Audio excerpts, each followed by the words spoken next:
গ্রামারের মধ্যে কিন্তু আমরা অনেকে থাকতে পারছি না।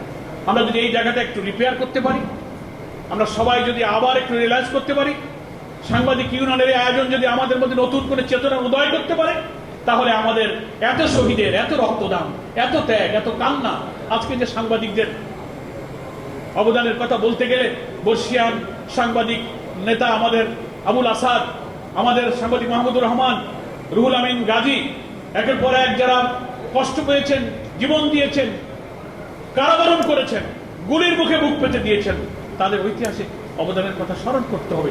এখানে রাজনৈতিক দল মত আমি ব্যক্তি বড় নয়, মানুষের চাওয়াটা বড়। এটা খুব বিরাট একটা উদার মানসিকতার প্রয়োজন। এখনো যদি আমাদের মধ্যে এই মানসিকতা থাকে না, নতুন নতুন সব তত্ত্ব আসতেছে ইনক্লুসিভ, আওয়ামী লীগকে ইলেকশনে স্পেস দেওয়ার জন্য কোন কায়দা একটা inclusive election, refined Awami League, নানান ফিলোসফির নামে বাংলাদেশে নতুন করে দরজা ওপেন করার একটা আন্তর্জাতিক চক্রান্ত চলছে, এদেশের মানুষকে ইউজ করে, কোন পলিটিক্যাল শক্তিকে ব্যবহার করে। এ ব্যাপারে আমাদেরকে সাবধান হতে হবে। Be alert. আমি বলছি না যে আমাদের মধ্যে কোনো ভুল নেই, আমরা সব নির্ভুল নিষ্পাপ। আমাদের মধ্যে ভুল ত্রুটি কম বেশি সবার মধ্যে আছে। এত শহীদের রক্তদান, এত আত্মদানকে সামনে রেখে আসুন আমরা প্রত্যেকেই যে চেতনা নিয়ে ওই সময় নিজের বিভেদ অনৈক্য ভুলে গিয়ে রাজপথে স্বৈরাচারের বিরুদ্ধে আমরা দাঁড়িয়েছিলাম, সেই চেতনাটা যেন অটুট থাকে।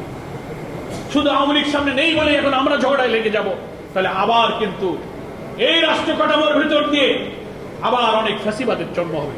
তখন আমাদের চোখের পানিতে সাগর বানালেও আমাদের সেই সমস্যার সমাধান কিন্তু হবে না। এই জন্য আমি আহ্বান জানাবো দেশ, জাতি, সকল রাজনৈতিক নেতা এবং কর্মীদের ব্যাপারে। আমাদের পলিটিক্যাল পার্টির মধ্যে বিতর্ক থাকতে পারে, নেতৃবৃন্দ বক্তব্য বলেছেন, আমাদের মধ্যে এখন সংস্কার কমিশনের জন্য নানান রকম আলোচনা হচ্ছে, ফলে পলিটিক্যাল পার্টির মধ্যে এখন একটা ডিবেট শুরু হয়েছে।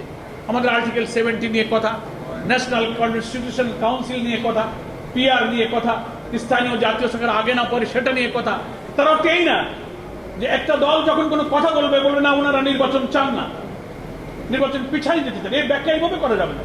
বিতর্ক তো হতে পারবে, তার ব্যাপারে নতুন যুক্তি আসতে পারবে। সারা দুনিয়ার আধুনিক গণতান্ত্রিক দেশে যুক্তিগুলো চলে। এই জন্য গণমাধ্যমেরও কিন্তু এ ব্যাপারে একটা ভূমিকা আছে। একজন নেতা একটা কথা বললো, তার আগে এবং পরের প্রসঙ্গ ছেড়ে দিয়ে মাঝখান থেকে এমন করে কাট করে কথাটা পরিবেশন করা হলো যে তার অর্থটাই ভিন্নভাবে মিন করে যাচ্ছে।